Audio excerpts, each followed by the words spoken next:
Send a comment to LBC. Off to America. Let's talk to Jon-Christopher, the White House correspondent for Real Political News. Hello, John. Nick, it's a pleasure talking with you. It was very hot again today. I heard you talking about the heat. We've had 2 days where it was 50 degrees, and that's centigrade here. Ow, 50? That's terrible. And it's not a dry heat where you are. No, not at all. It's not the Sinai Desert. It's humid. One of the only more humid places in America is around the Gulf, like New Orleans or Houston.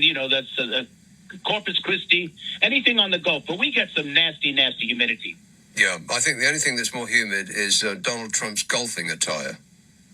Well, his attire is one thing, I must say, but some clever bunch of folks, I don't know who they were following him, caught his caddy dropping the ball closer to the pin on the green. Yes. Which I thought was, my goodness, I mean, that's outrageous. Yes.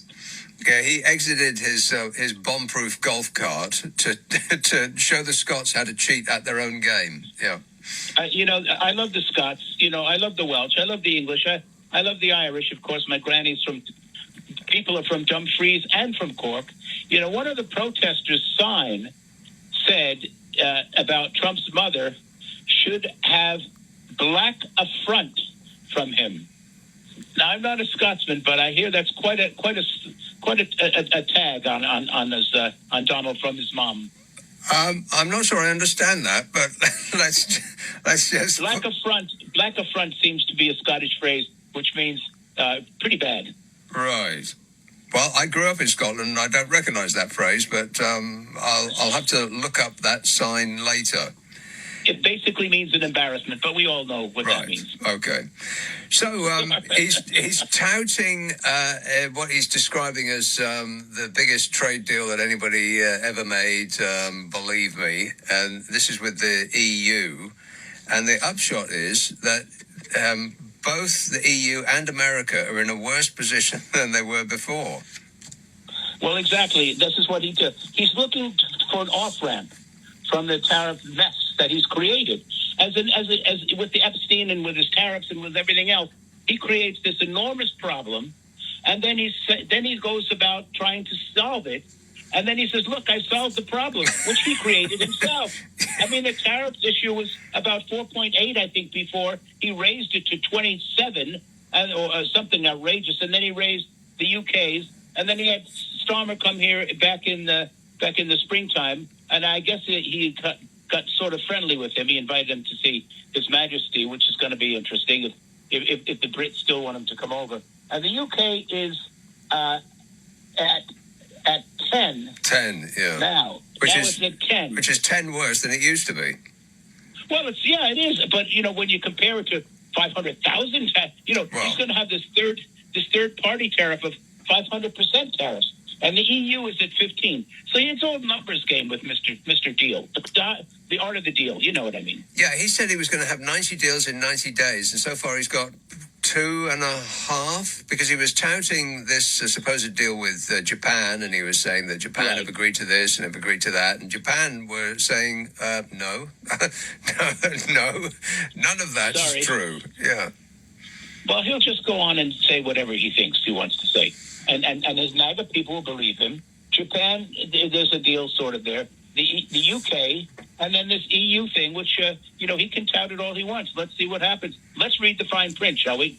Yeah, none of these prices, because, of course, everybody on earth, apart from Donald Trump and the people that surround him, know that a tariff is not paid by the country that is exporting the goods. It's paid by the country that's importing them.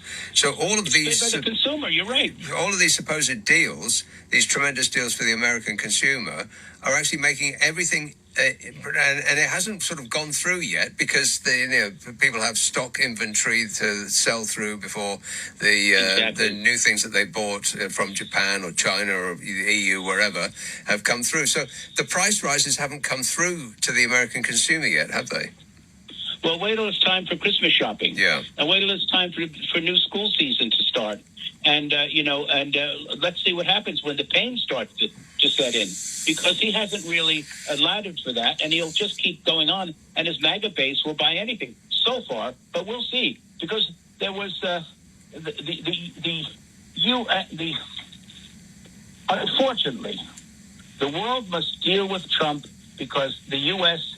is a market of 350 million people.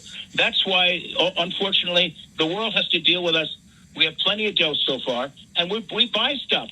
So they're going to have to deal with us. So that's why we saw the commissioner from the EU, Ursula von der Leyen, dealing with him today in Turnberry.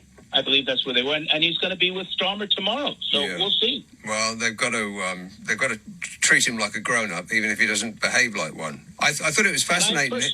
Go on. I personally apologize for this.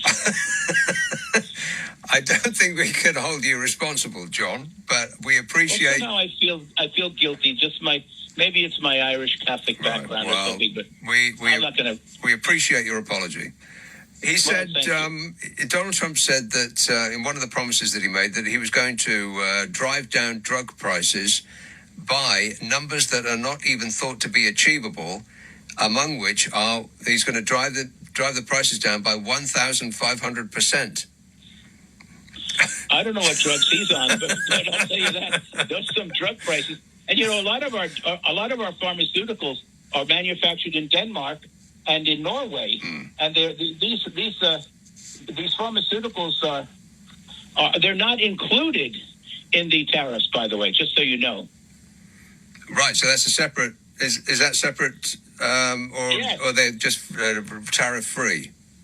Well, they're not on the same tariff guidelines. Let's put it that way. Right. You say that his MAGA base is going to buy anything, but his approval rating for the handling of the Epstein files is at 16%. 16%. Well, it's starting to fall into place now. They're looking at the Epstein issue.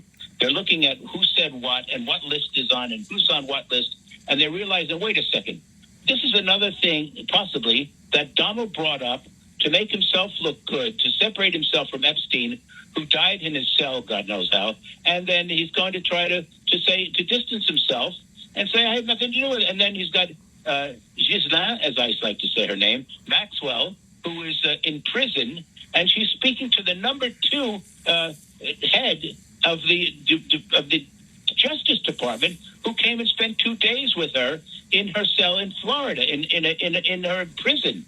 Or she came to a neutral space, and then that doesn't look like favoritism. And then Trump is going to have to decide whether or not to pardon her or to commute her sentence. I mean, what is this all about? If she says, "Well, Donald did nothing wrong. Donald was great," the DOJ and the courts will decide. Trump knows he is in the files. He knows he is in the files, and this is going to come out. And Ghislaine, I like to say the name French. She's basically holding the ball right here. Well, that is what people are expecting. That the upshot of of course, the person that's from the Justice Department is Donald Trump's ex-personal lawyer, who is talking to this woman. You remember that? How do you know about that? Who do you know?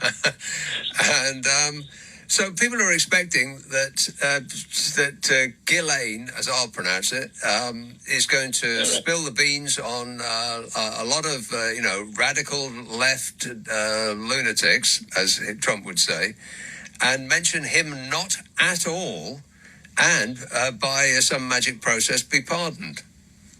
Well, if Trump pardons her, the MAGA base will say enough is enough.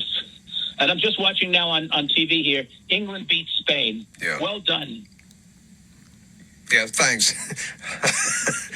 You're multitasking. You're watching the sport as well as we're speaking. Well, the soccer players are such charming young ladies. I have to say, my wife just gave me an elbow, but that's okay.